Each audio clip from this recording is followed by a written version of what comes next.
రాజ్యాంగాన్ని మార్చాలని చూస్తే బీజేపీ ప్రభుత్వాన్నే మార్చేస్తామని సిరిసిల్ల జిల్లా మాల మహానాడు అధ్యక్షుడు దోసల చంద్రం హెచ్చరించారు. కర్ణాటక ఎంపీ ఆనంద్ హెగ్డే కేంద్రంలో 400 సీట్లు వస్తే రాజ్యాంగాన్ని మారుస్తామని చేసిన వ్యాఖ్యలను ఖండిస్తూ మంగళవారం రోజున గంభీరావుపేట మండల కేంద్రంలో అంబేద్కర్ విగ్రహం వద్ద నిరసన తెలియజేశారు. ఈ సందర్భంగా దళిత సంఘాల నాయకులు మాట్లాడుతూ రాజ్యాంగాన్ని కాదు, చేతనైతే ప్రజల జీవితాలను మార్చాలన్నారు. రాజ్యాంగం జోలికి వస్తే దళితులమంతా ఏకమై బీజేపీకి బుద్ధి చెబుతామన్నారు. పార్లమెంట్ ఎన్నికల్లో మతతత్వ పార్టీ అయిన బీజేపీకి ఓటు వేయొద్దని పిలుపునిచ్చారు.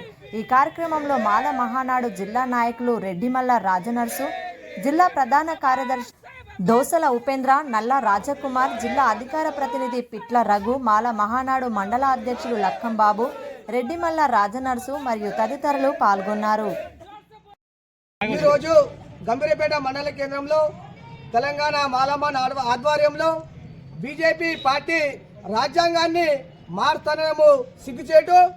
ఈరోజు మన దేశంలో బాబాసాహెబ్ అంబేద్కర్ గారు రాసినటువంటి రాజ్యాంగం ద్వారానే ప్రతి ఒక్కరికి ఓటు హక్కు కల్పించిన ఘనత మన బాబాసాహెబ్ అంబేద్కర్ గారు.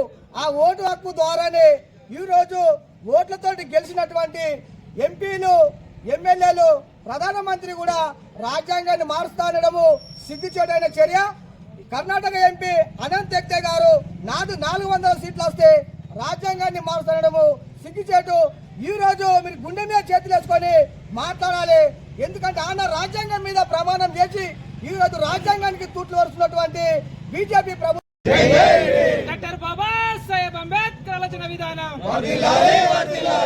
ఈ రోజు గంభీరావుపేట మండల కేంద్రంలో దళిత సంఘాల ఆధ్వర్యంలో మరి మతతత్వ బూజుపాటైనటువంటి బీజేపీ ప్రభుత్వము కొంతమంది ఎంపీలు మరి భారత రాజ్యాంగాన్ని మారుస్తామని ప్రకటనలు చేసిన దానిని ఈరోజు ఇక్కడ నిరసన కార్యక్రమం చేస్తూ ఆ మాటలను వెనక్కి తీసుకోవాలని సంఘాల ఆధ్వర్యంలో అంబేద్కర్ వద్ద మరి డిమాండ్ చేస్తున్నాము. ముఖ్యంగా బాబాసాహెబ్ అంబేద్కర్ మన రాజ్యాంగాన్ని 2 సంవత్సరాల 11 నెలల 18 రోజులు ఆఖరిలో కృషి చేసి అతిపెద్ద లిఖిత పెద్ద రాజ్యాంగాన్ని తయారు చేసి ఇక్కడ చీమకు కూడా ఆనిపెట్టకుండా ప్రతి ఒక్కరికి ఏ రకంగా ఉండాలి, ఏది ఉండాలని చెప్పేసి ప్రతి ఒక్కటి రాసి పెట్టి